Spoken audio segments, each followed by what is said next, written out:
and it's filling up really well now. Okay, now it's starting to feel like I've been doing this forever already. Welcome back. Yeah, Jerry here from Retired the Tassie Way. Yeah, about a week ago I had my first video and I said we're going to bottle today. So today is bottling day. We've got that lager ready to go. Behind me is my shed. Every man needs a shed. And inside that shed is where the magic happens. So let's go have a look, eh? So basically we'll go through this door and I'll just show you some of the equipment. Okay, so this is the shed in here. If we just head this way, we've got in this room here we have the room where my bottling takes place. I also do my fish filleting in here. On the ground there is my tree to dry my bottles. Up here is the lager that I talked about. So that's been sitting there for 4 weeks now. So it's ready for bottling. And coming across here, I've got my sanitizing equipment just there with the red, and then my bottles. The bottles have been cleaned, they just need to be sanitized. So what I do is I'll set this up so that you can see the sanitizing process. Yeah, so we're going to sanitize the bottle. So I grab the bottle. This thing here, it isn't particularly good with plastic ones, it's better with the glass ones. But that's a sanitizing solution that is recommended for home brewing, so that everything is clean and clear of any thing that's going to put the beer go off. So I'm just going to let you see half a dozen of these, and then I'll fast track to another step because you don't particularly want to see bottles being sanitized for half an hour. So I'll do one more.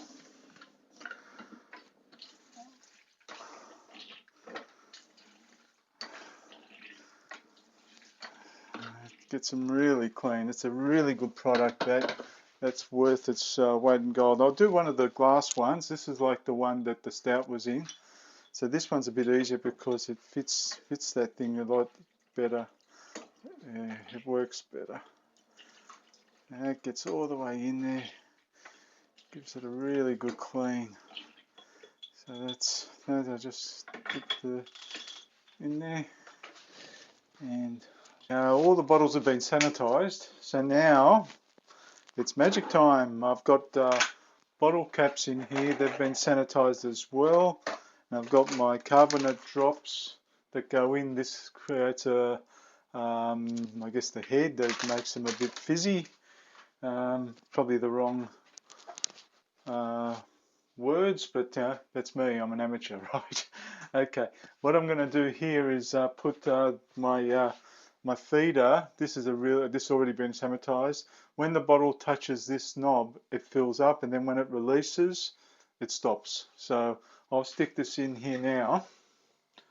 I'll just sanitize this up here, and I'll stick this in. Just want to make sure it doesn't come out because it's come out on me before. So it should be right there. I'm just going to move this whole thing forward a bit, I think.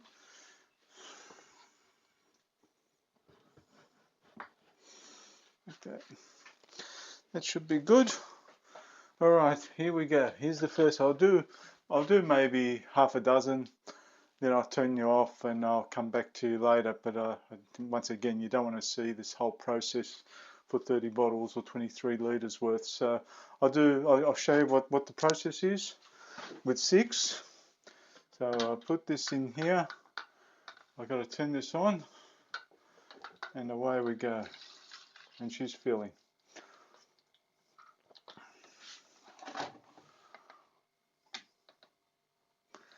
Yep, she's half full. Looking good.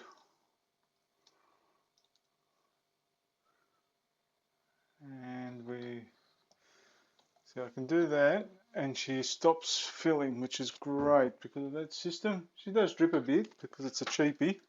It's just out of the Cooper's kit, but it does the job. I mean, professional home brewers, professional brewers, home brewers that rate themselves would probably have much more expensive equipment. They've got metal fermenters, they have stainless steel drippers. You know, in the end of the day, the beer will taste the same.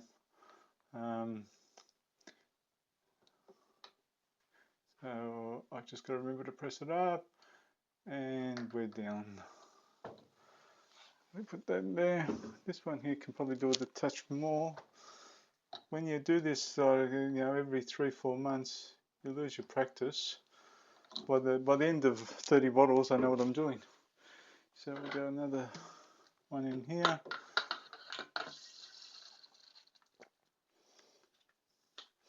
And it's filling up really well now. Okay, now it's starting to feel like I've been doing this forever already. How about I just do 4 rather than 6? So I don't want to bore you. So it's 3. I'll do 1 more.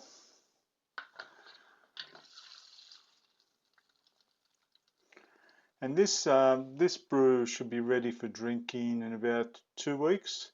But from all I've read, the longer you leave it, the better it tastes. Obviously, you don't want to leave it for years like wine, but yeah. Okay, so that's 4. I'll close this off. Then what I have to do is get 2 carbonate drops in each bottle. 1, 2. And what this will do is the sugar in these drops will increase the alcohol. Will increase the alcohol in the beer by another. I think it's another 0.5% or something like that.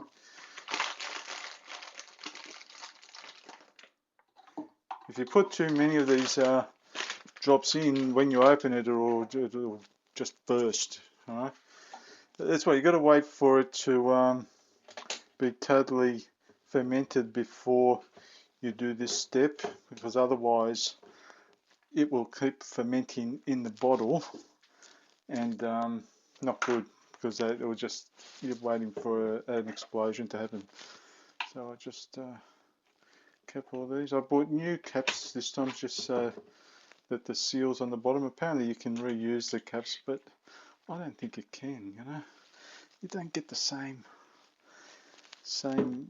finish, the same seal, I should say. So I'll do this one.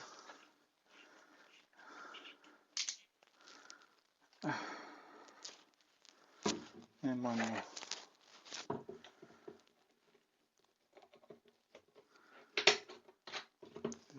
There's my first 4 lagers sitting there. I'll just give this a bit of a stir. You've got to really make sure that it's sealed right, because if any air is in there, it's not going to work. So there's the finished product. We've got the fermenter, and we've got the bottles filled. I've got 27 of these, which are 740 mils, and I've got 4 of these ones, which are 550 mil. So about 30 bottles all up, which is pretty well what you get out of a 23 litre fermenting effort. I'm happy with that. What I didn't mention was that with this brew, I actually put a bitter hop in there to just give it a little bit more of a bitter taste, because I prefer that. That's probably why I don't like the lager. But I think that should come out quite nicely. When I actually tasted it at time of fermentation to test the alcohol level, it was quite nice. There was a nice bitter thing there, sweet enough. So I think I'm going to enjoy that, but we're going to have to wait 2 weeks minimum, maybe 4 weeks before I drink that one, and maybe I can crack one on an episode. So look, for all those out there that do home brewing, please, any ideas for me to improve what I do, I've only got a little space. I don't have I'm not sort of a fanatic about it. I just want something to drink. But if you've got any easy tips, happy to hear. What's your go-to? What's your go-to brew? I mean, if you're a brewer, what do you prefer? Do you prefer a stout like I do, or do you like some of the other ones that Coopers produce, or maybe from other companies? Be interesting to hear. Um, but yeah. Uh, yeah, I think that's pretty well it for now. Wait on. So I think I'll finish the episode about there. Yeah, once again, thanks for switching on. This has been a bit of a to-do one. I won't do. This isn't my go-to. I mean, I prefer some of the outdoor stuff, but we've seen I had this ready to go. I thought let's give it a shot. It's some content that maybe people might be interested in. Um, please click if you liked it. Please subscribe so that we can start growing the channel. But I get it. I mean, people are busy, and you might just come on when you want to. But yeah, I'd love for you to uh, be here again next time. So look, it's probably going to be a couple of weeks before I come back on. I've got a thing I've got to do. I'm doing with my partner, and it's going to take me away from the screen for a couple of weeks. But when I get back, I'll do an episode, and maybe I'll talk about what we did, um, and we'll go from there. So, as we say, live simply, explore more, and enjoy life. And I'll see you next time. Bye.